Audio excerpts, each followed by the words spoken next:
Hey, everybody, welcome back to the HR Investigations podcast, where we elevate workplace investigations from compliance function to strategic business protection. Welcome to the HR Investigations podcast, exploring the issues, challenges, strategies, and solutions. Sponsored by RPCHR and hosted by Natalie Ivy, an HR consultant, licensed PI, and author of the best-selling book, How to Conduct Internal Investigations, a practical guide for human resource professionals. And now, here's Natalie. So if you've ever felt like your work is being measured by how fast you close cases or how many you process instead of the real risk you're preventing, this episode's going to hit home. And today I am joined by a special guest, Deb Muller. She's the CEO of HR Acuity, a nationally recognized thought leader in workplace investigations, and just an amazing software solution for HR and employee relations. And so Deb is joining me today because she's going to talk about how she's been refining what she calls the trust and risk statement, and specifically how it applies to workplace investigations. So we're going to be talking about why issue to case ratios may be way more important than case volume, why a lack of anonymous reporting is actually a warning sign, and also how aftercare data, including retaliation and attrition, proves investigations do protect the bottom line.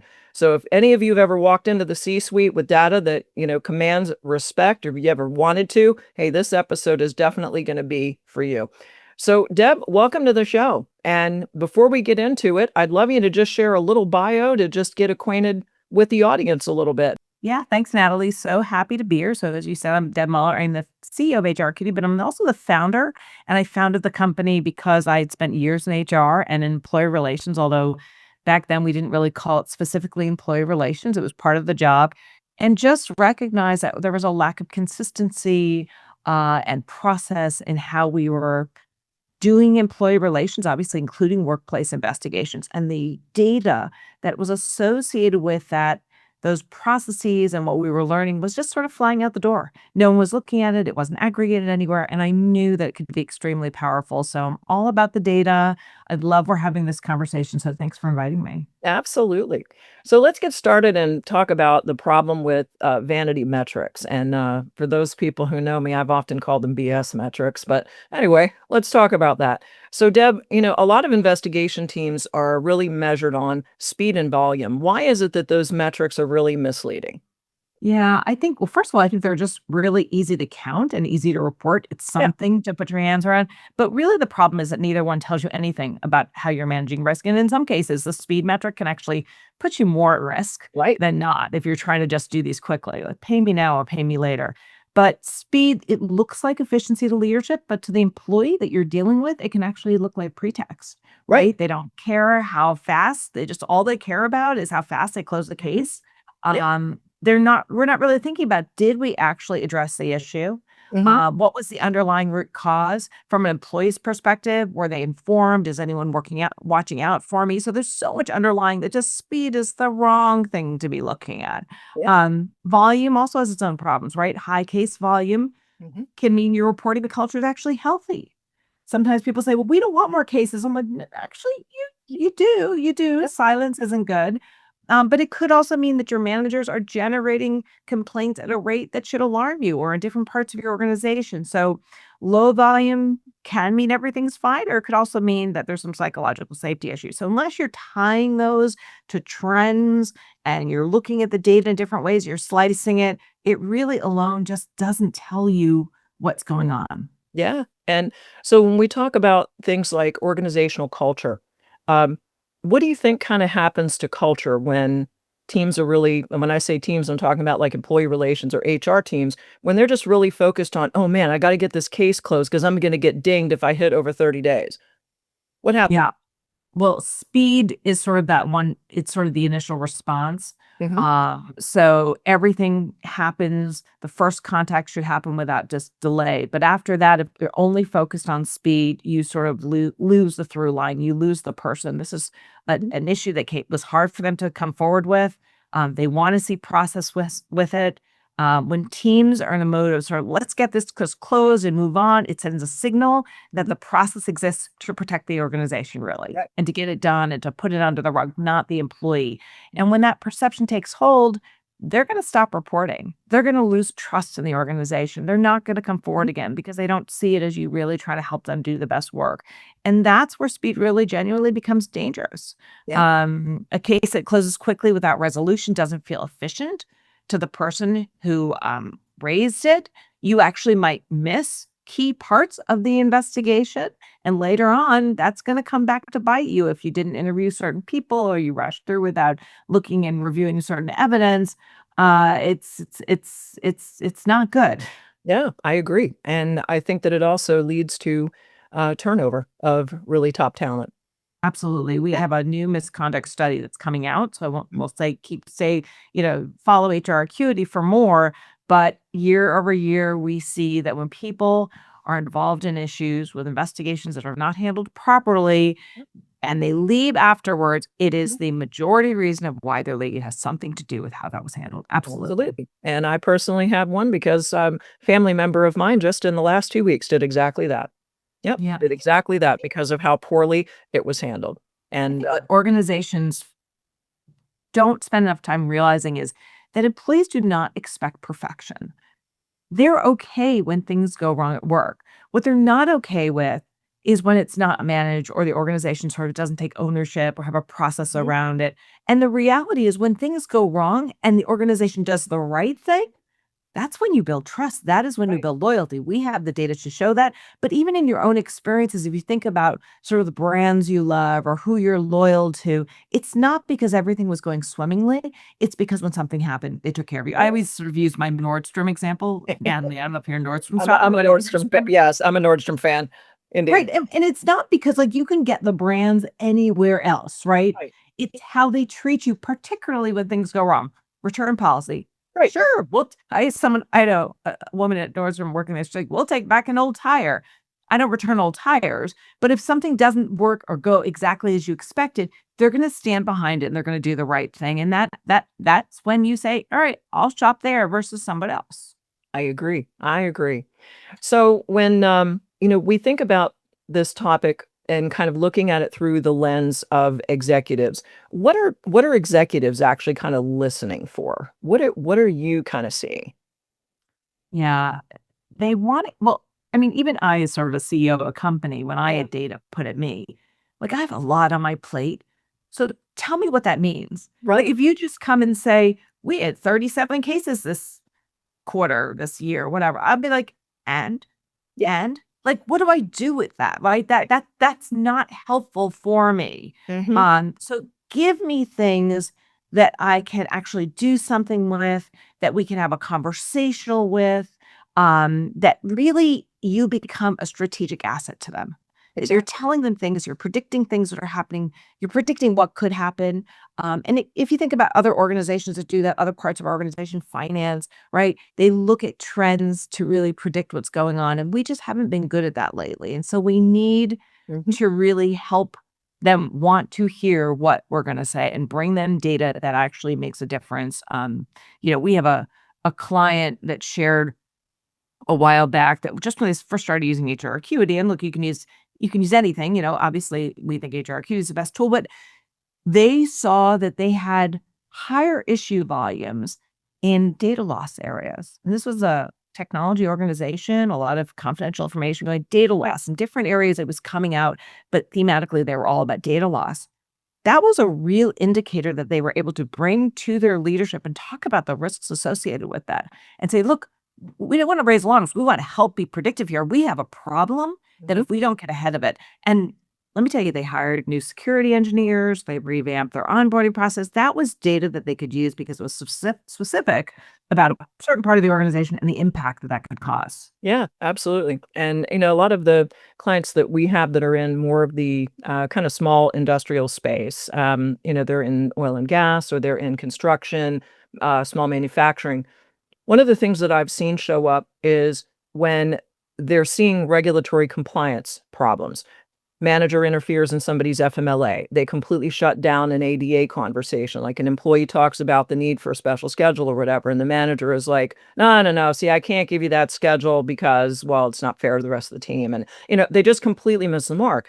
And so I can tell you just from where we sit, since we do training at RPC, is that data is what creates the platform for the training interventions that close the gap, right? But if you're not really working through and having any sort of data, then that's part of the problem, right? And that's where definitely HR Acuity comes in. Yeah. Yeah.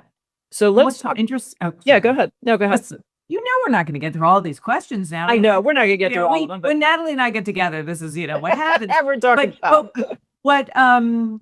what strikes me about what you said is all those examples you gave were not investigations, Of right? course. And Right. where they're not, and I think that's what people miss. They focus on the investigation, which Right. is very important. And quite frankly, as a company, that's where we focus first. But I always like to say, jokingly, that somebody doesn't walk into work on a Tuesday and say, I'm going to harass someone today. I'm going to retaliate against them today. Those predictive indicators have been there. The things have been happening. And as an organization, we need to get ahead of that. We need to track those. We need to document them. We need to look at them consistently to make sure we see those signals so that we get the smoke before the fire. Yeah, absolutely. Yeah. So let's talk a little bit more about like kind of issue to case ratio. Let's talk about that a little bit. What does it kind of reveal maybe about investigative quality? What's kind of maybe a red flag ratio? Let's talk a little bit Yeah, about. I love that metric. It's one of ours in our trust and risk Yep. statement, or trust T&R as we're calling it for short. Mhm. So just so everybody knows, so issue to case ratio really measures the average number of distinct issues logged within a single case. So the math was simple: total issues divided by total cases. Okay. So what does it reveal? So again, ratio close to one is a 1-to-1, one issue, one close. We used to see those a long time ago. We're not seeing that as much anymore. But in reality, you're going to have a performance management issue and a discrimination component or retaliation component in that. So the issues are not in isolation, and our workforce is more complex. Our cases are more complex. Mhm. So when you think about investigative quality, there's a lot of things it tells, but you asked about investigation quality. Right. If it's too low, it doesn't necessarily mean the caseload is simple. It means the investigators may be closing on presenting the allegations and then just moving on. So they're not digging deep enough. They're not documenting things as significant as they are. So it goes back to sort of that simplicity. Let's sort of move on. Every case begins with really presenting an issue, take a retaliation complaint. And the investigator was going to reach out to the involved parties. They're going to probe the issues. They're going to document the concerns and close the case. That's one investigator, very sort of straightforward. But investigator 2 is more curious. And as a good investigator, you need to be curious. You're going to ask what else happened here, right? They follow the connected threads and find that maybe underneath a retaliation complaint is a harassment concern that started 2 months earlier. Same case, very different outcome. So if it's too low, could it mean that things are very straightforward? Yes, but it also could be a sign that your investigators are just not curious enough. I like it. I think that this is definitely something that senior employee relations teams need to be looking at. All right. That For sure, for most sure. One of our, yeah, we look at it. We also have it in our benchmarks, so you can actually see where are we. So benchmarks are really important within your organization when you're looking at data, right? Trending over time, trending across regions or different managers and things like that, but also benchmarking your peers. And so one of the things we do at HR Acuity when we're in our 10th year is we do our employee relations benchmark study. And so we're actually asking and getting data from organizations with 1,000 or more employees. And I believe last year, the issue to case ratio benchmark was about 1.4. So it's, we're going to see, it was the first year we started asking that specific question and calculating it. But again, another benchmark when you talk to your senior leaders. Oh, we're at 2.2. I don't know what the numbers are. Right. Good or bad? Well, I'll tell you, in our industry, our size, it's about 1.4. So here's what we've done to sort of pull that apart and look at why are we significantly higher? Right. And why is a department significantly Right. higher than another one? Love it. Yeah. So these are really meaningful metrics instead of, oh, great, we got everything closed in 30 days. Nifty. That's right. And That's then, right. we've seen an uptick in, our management group with attrition. Yeah. Okay, great. We're doing really great. Yeah. What about all of those, talent acquisition costs that we're now going to have and all the knowledge that just went out the door because we have a lot of, very disgruntled people that don't really buy into our culture because Yeah. they're saying, well, these are just pretty plaques that are up on the wall in the lobby. They don't really mean anything. Yeah. Yeah, the signs were there. I think also sometimes people look very straightforward at like what was the issue that was reported, and they forget about the underlying cause because issues can manifest in different ways, but that doesn't really tell you what's actually happening. Yeah. Yeah, right on. So let's talk a little bit about anonymous reporting and psychological safety. So, low anonymous reporting is actually kind of a red flag, isn't it? It is. It is. Yeah, It's let's funny. We talk have a about that. speak up platform, and sometimes we're talking to clients about bringing it on. They'll say, "Oh, if we bring this on, we might get more issues." I'm like, "Yeah, that's the That's point." yeah, Um, Low anonymous reporting, people not willing to come forward and um, is a flag. Or I would say low reporting is a mhm, flag. Actually, high anonymous reporting is a different type of different flag. type of Again, I flag. could look Yeah, at different things with that, but not hearing from your people is not good. We actually want to normalize people coming forward. A lot of sort of traditional hotlines are very much, what policy has been violated, when they put up a list of things like fraud and mhm, code of conflict of right. interest, So more like a whistleblower modern line. slavery, right? It's scary, and you're just like, oh my God, my manager told a joke that made me really uncomfortable. That's all I wanted to tell you. I didn't feel like I belonged.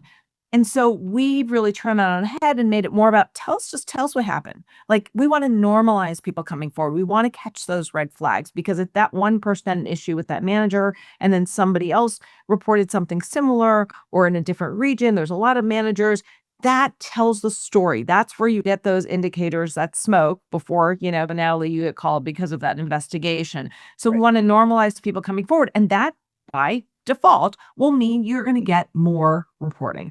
Yeah, excellent. Yeah. So the strategic message really here is it's not we don't really have many complaints like, oh, that's great. The strategic message is really here's what reporting behavior tells us about employee trust. Let's talk about aftercare metrics now and talk about protecting the bottom line because of course, senior leadership, if you're in a for-profit organization, it is all about that. So this is where we're kind of moving from the HR function to like really enterprise risk protection. So talk about aftercare in the context of investigations, Deb. Yeah, so aftercare is obviously what happens after. You know, it's I think one of the things that organizations either get wrong or they just skip entirely. When we get done with the case, is the work done? No, it's not. Not at all. You can do the absolute perfect investigation. Everything's tied and T's are crossed and I's are dotted. But if you haven't fixed the issue, Mhm. if it continues, if the employee is retaliated against, you actually have caused more harm than not 'cause you've lost the trust of that employee. You're probably gonna lose that employee. The experience after the investigation is far from over. They still have to come to work every day. Right. So it's a real deliberate process of following up with everyone involved, the reporter, the respondent, sometimes even the witnesses to Mhm. see what's going on. But the goal is really to confirm that retaliation isn't occurring. We have many organizations that are proactively doing that behind the scenes, which I love, Yeah. and that the employee feels supported enough to stay engaged and that the offending behaviors have actually stopped because that's what employees want. They just want to be able to work. Now, we've taken a little bit further. We actually have started talking about through care. And that's really through the entire process that employee needs to feel supported. All the employees, even the one that's been alleged to have done some wrongdoing. It is stressful. You want to show that the process is fair and you want to make sure that they know that they have people to support them in the process, whether they like the outcome or not, or they agree with the outcome or not. Yeah. Yeah. Yeah. I'll tell you one thing that you just mentioned is something that really stands out. Too often, I think, from my vantage point, HR and employee relations, and perhaps even ethics, when investigators are working a case, there is a little too much of a slant toward the complainant or the reporter. And there's not enough focus on the subject. Just because a complainant or a reporter has alleged does not make it so, right? And, personally, and I'm sure you have over the years, I have investigated my fair share of folks that really later on were found to have made a bad faith complaint. Yeah. They had a hidden agenda and they had a purpose. I've had cases in which, that involved, sexual harassment, but it was as a result of a relationship that had deteriorated. You have a person who was very unhappy about the relationship having ended. And now what are they trying to do? They're really trying to frame the subject in such a bad light and somewhat weaponize the investigative process. So I think it's wonderful that you're really focusing not only on the aftercare, but also the through care. I have said numerous times on this podcast the importance of managing the process of the investigation. You've got to stay in touch with the individual who lodged the complaint or individuals. Sometimes you have multiple complainants or reporters. And, otherwise, if you just continue on and it's, 3 weeks later and then you pop your head up on the radar, they're kind of wondering what's going on. They have no clue if you've not communicated with them that there is, kind of action happening behind the scenes. They're going to make the assumption that nothing is going on. That also can lead them to go external. If they don't feel trust in the Totally. process, they're going to go external.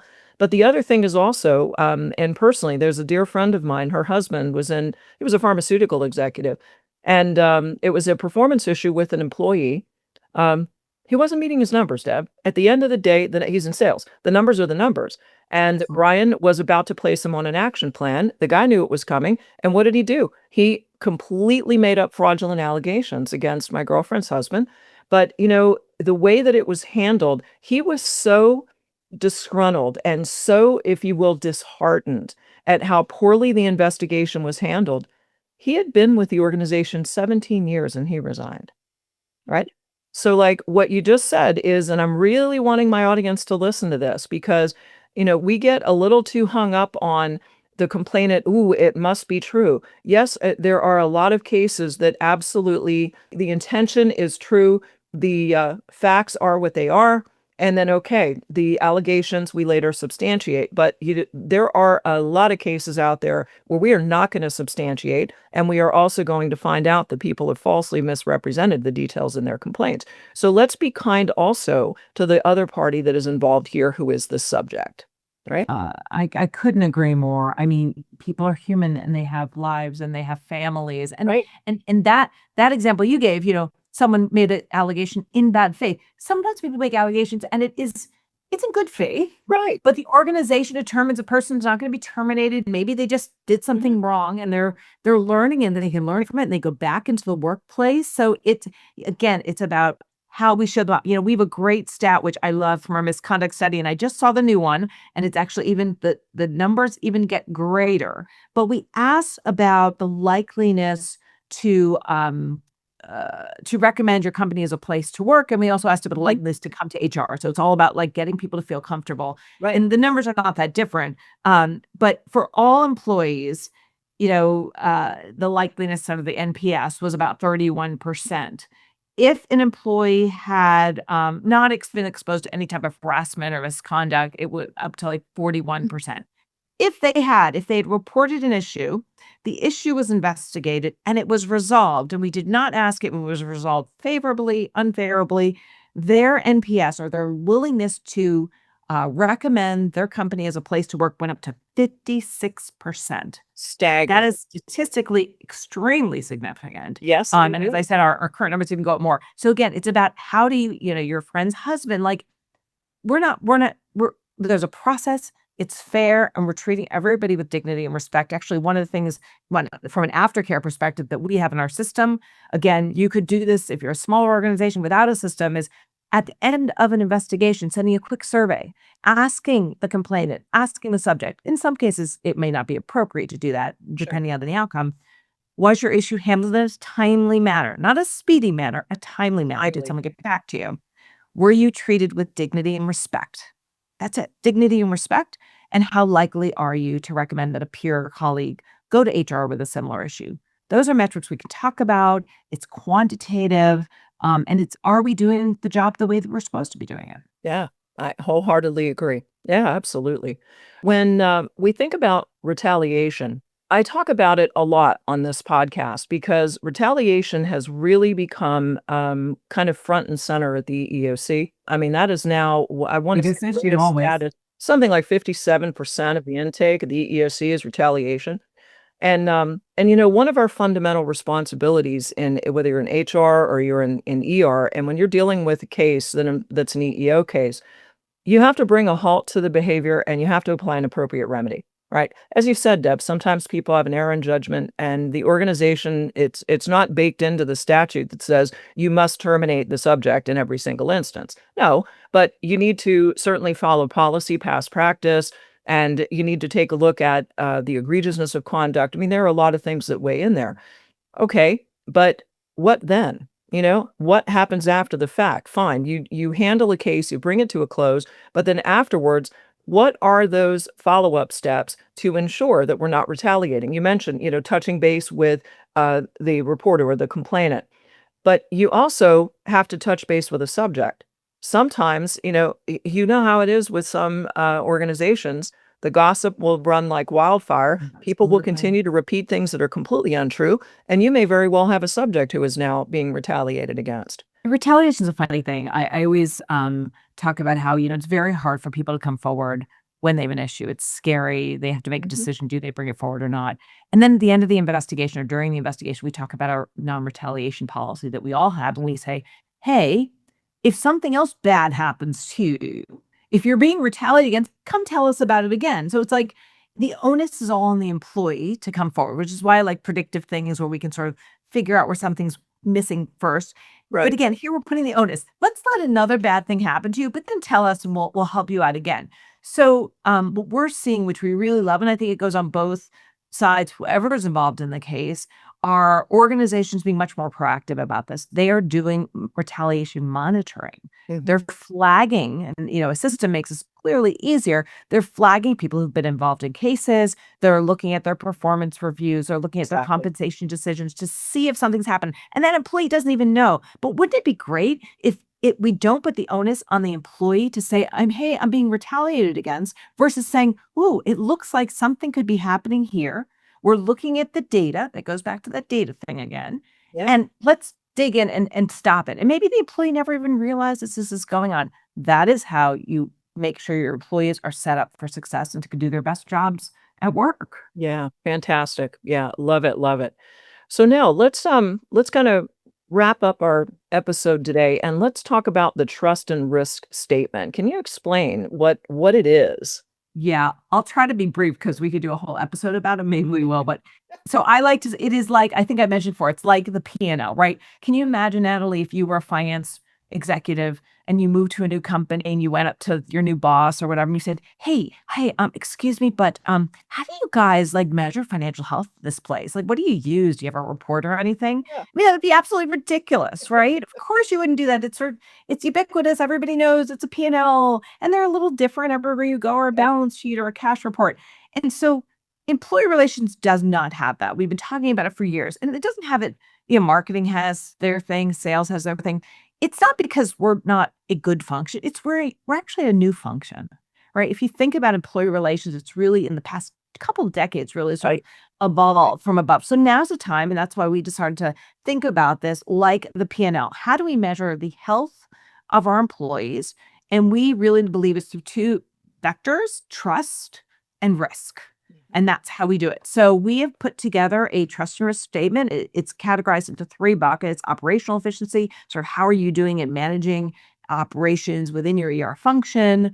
The trust indicator is, how do we show up for our employees? How do they experience it? How do we measure that? We talked about some of those metrics today. And then, of course, risk. And yes, there are metrics you can look at dollars. Mhm. Dollars spent on legal issues, performance matters. You can normalize that data and really tell a story about what you're doing and seeing how effective and efficient you are in your own function. So we're really excited about this. We just launched it this year. We have a whole lot of tools to help organizations start to think about it. We know it's not going to be sort of a switch for a lot of organizations that are just starting. You might really just be starting cases, which, by the way, if that's all, if you're not counting anything, it's not a bad place to start. But we're really excited. We want to make this, we want to make it where you go to your next job and you're like, well, let me see your TNR. Yeah. What does your TNR look like? Why not? It's where you can start having those conversations with the C-suite, where they're going to be demanding that as part of your quarterly review to really understand what's going on. Again, it's going to be a process. We've actually created a getting started guide, which is a really great resource. And we'll put that in your show notes. We'll give that to you, Natalie. Oh, wonderful. So anybody can download it. It's free. We're doing lots of sessions on it to show you where to get started. And one of the best ways to figure out where to get started is to figure out where you are in your employee relations journey in your organization. Organizations going to be different points. They're going to have different data points at their fingertips and ones that they're going to start capturing. So we're really excited about it. And I think it's really the next step for elevating the employee relations function into a strategic function and getting rid of those vanity metrics. Yeah, fantastic. And so I've got a closing question for you, Deb. So if you could change one metric every investigation team reports tomorrow, what would it be? Oh, it so depends. You want a quick answer here. If you're doing nothing, then it is in case issue to case ratio. The answer might just be starting to count. I do like the issue to case ratio because it starts to really tell you more about the quality of investigations. And I am all about quality versus quantity and speed. We are not about efficiency. We're about effectiveness, Yeah, both for the employer and the employees. love it. I agree wholeheartedly. Awesome. Well, Deb, as always, this has been incredibly valuable. And for everybody listening, if this episode challenged you to think differently about your investigative data, that's exactly the point. Investigations are just not a back office function. They're really enterprise risk intelligence. And if you want to build those strategic skills from how to elevate from fact finder to trusted risk advisor, that's exactly the kind of work that we do inside my workshop for HR professionals. And you can find details about my next workshop coming up. That will be down in the show notes. I would love to have you join me. That is a virtual program. And so until next time, stay curious, stay courageous, and keep protecting your organization the right way. And always remember, the best investigation is the one you don't have to do. All right, gang. See ya. Thanks for joining us today on the HR Investigations Podcast. Be sure to subscribe, like, and share the show with any colleagues who will benefit from our strategies and solutions. For free bonus resources, simply visit hr-investigations.com. And remember, if you'd like some help with improving your investigative skills, or if your organization is in need of an external investigator to help with the case, please get in touch with us. Thanks for listening, and we'll see you in the next episode.